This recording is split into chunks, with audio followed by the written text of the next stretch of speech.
So hello everyone, welcome to Aspiro academy and मैं हूं आपके साथ में Kancha Singh Parihar and I have done my BEd in MSc in mathematics. And इस series में हम स्टार्ट करने वाले हैं 12th की एनसीईआरटी एंड फर्स्ट चैप्टर जो हमने पिक किया उसका नाम है मैट्रिसेस।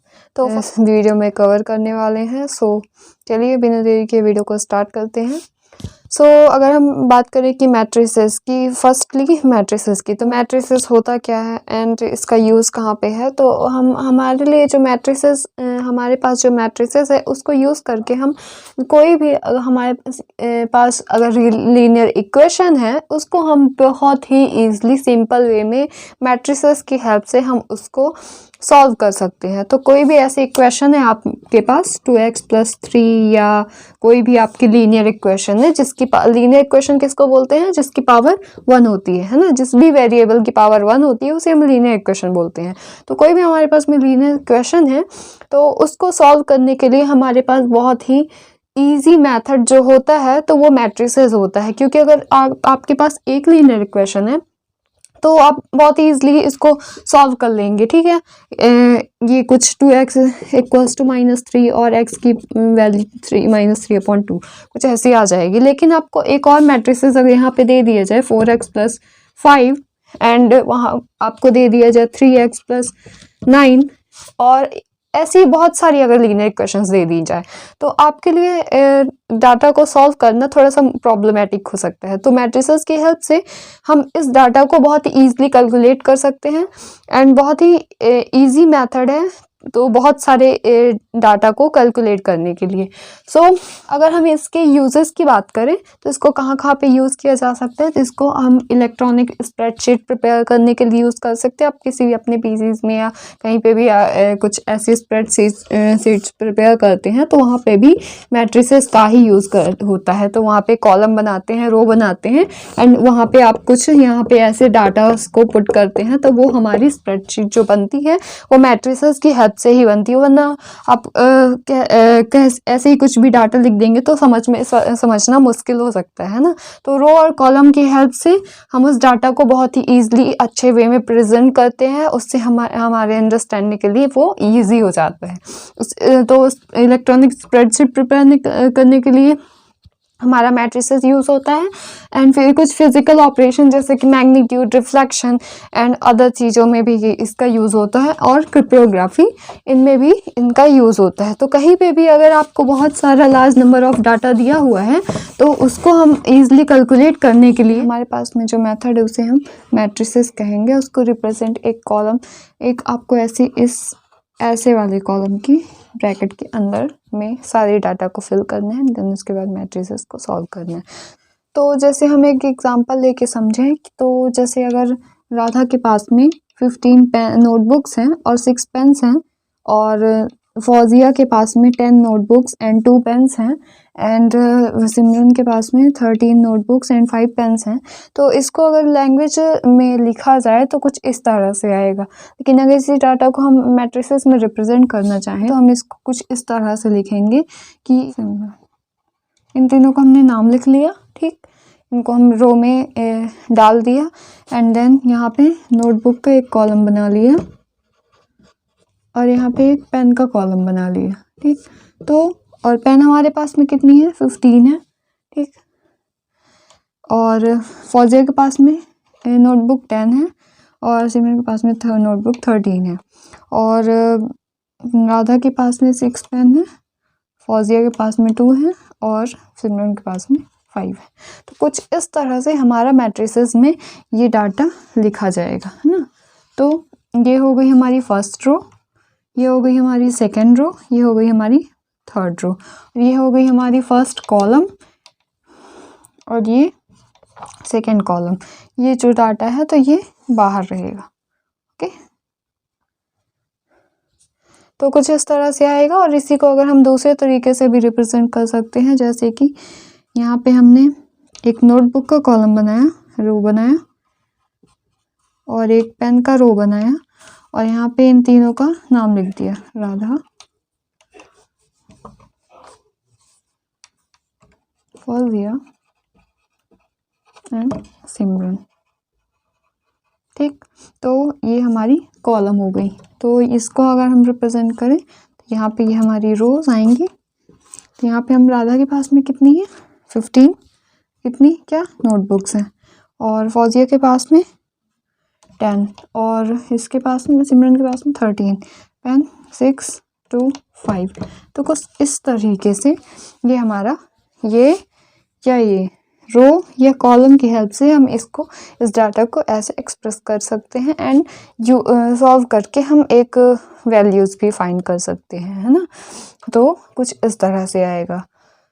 तो मैट्रिसेस की हेल्प से डाटा को कैलकुलेट करना इजी हो जाता है, कुछ टेबुलर फॉर्मेट में और कुछ स्प्रेडशीट्स कॉलम रो इन सब की हेल्प से हम आपको डाटा को इजीली कैलकुलेट एंड विजिबल और काफ़ी अच्छे वे में हमारे अंडरस्टैंडिंग के लायक हो जाता है। डाटा को मतलब एक अंडरस्टैंडिंग के लायक बनाना ही मैट्रिसेस का काम है ना।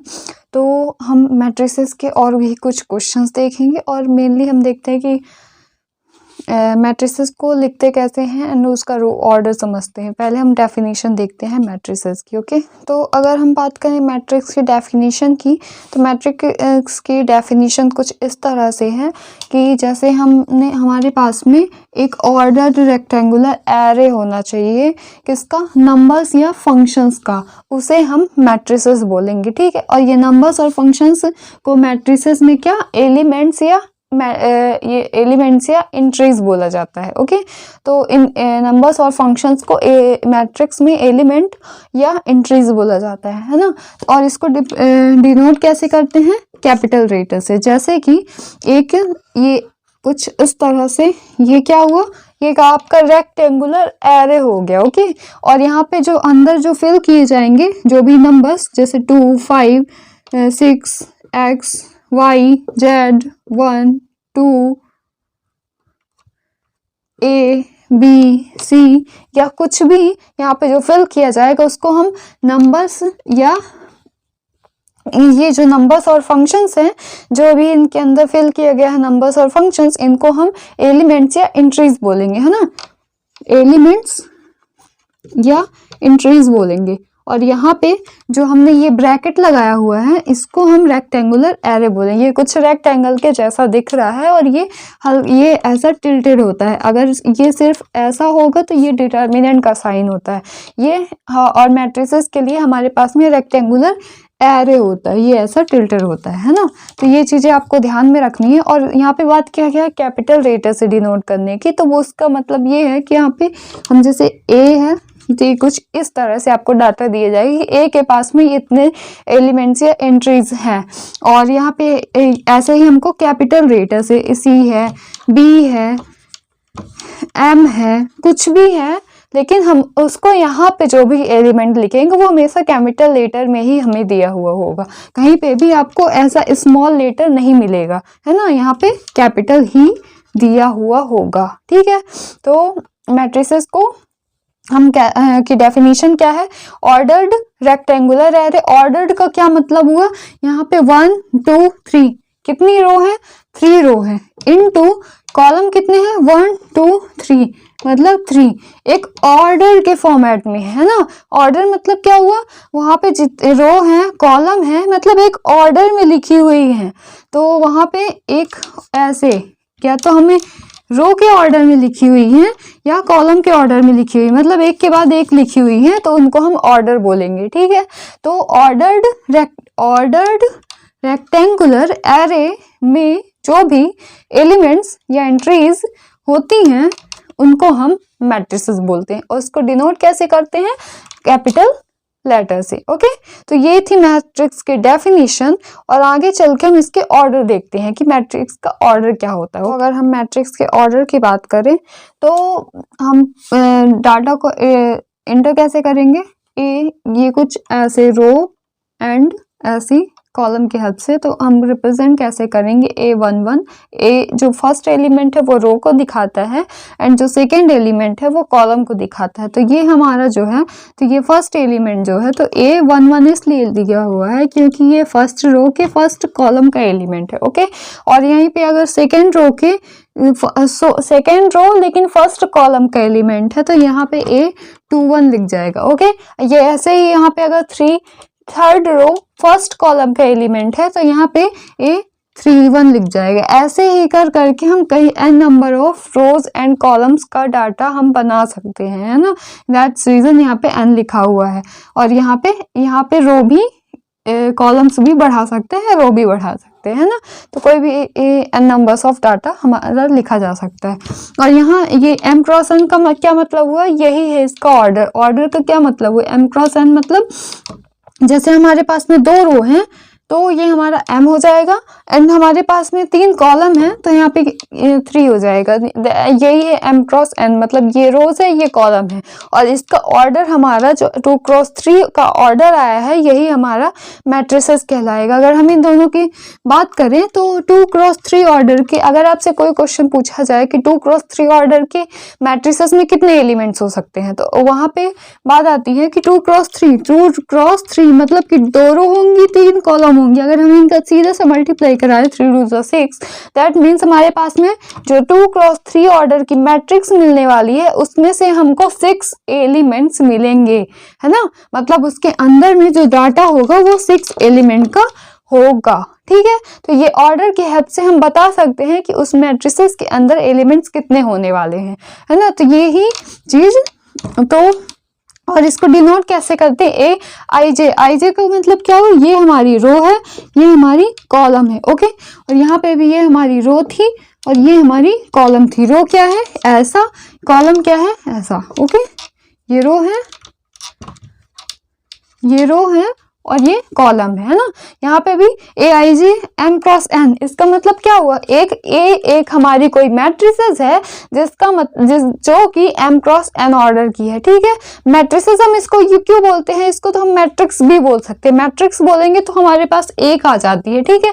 लेकिन अगर हम मैट्रिसेस का यूज कर रहे हैं, मैट्रिसेस मतलब प्लूरल फॉर्म, तो इसका मतलब ये हुआ कि काफी सारी मैट्रिसेस है ना। सारी ही मैट्रिसेस को, सारी मैट्रिक्स को मिला के हम जो बोल रहे हैं उसका नाम मैट्रिसेस है। मतलब यहाँ इस चैप्टर के अंदर हम काफी सारी मैट्रिक्स को पढ़ने वाले हैं ना। तो दैट्स रीजन यहाँ पे मैट्रिसेस प्लूरल फॉर्म यूज किया गया है ना। तो ये हमारी ऑर्डर समझ में आ गया।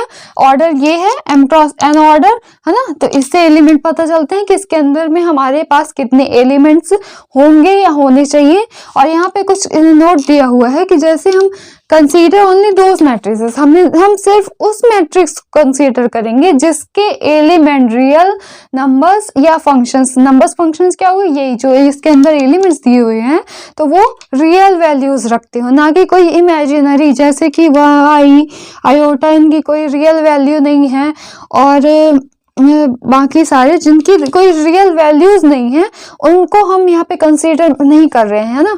यहाँ पे सिर्फ उन एलिमेंट्स को या फंक्शंस को कंसीडर करेंगे जिनके पास रियल वैल्यूज होंगी, ओके, जो एग्जिस्ट करती हैं, जिनको हम सॉल्व कर सकते हैं, सिर्फ उन वैल्यूज को हम यहाँ पे कंसीडर करेंगे, ओके। तो ये है ऑर्डर ऑफ मैट्रिक्स और ये है हमारा इंट्रोडक्शन का वीडियो हो गया कंप्लीट। एंड इसके बाद में हम एक एक करके इनके टाइप्स पढ़ेंगे एंड देन उसके बाद एक एक करके क्वेश्चंस पिक करेंगे, ओके। सो ये हमारा मैट्रिक्स की अंडरस्टैंडिंग कंप्लीट हो गई है। अब इसके बाद हम इसके टाइप्स एंड आने वाली सीरीज में हम इसके टाइप्स एंड इनके क्वेश्चंस को डिस्कस करेंगे, है ना। सो अगर आपको ये वीडियो अच्छा लगा हो तो don't forget to like and subscribe. Keep connected with us. See you in the next videos. Thank you.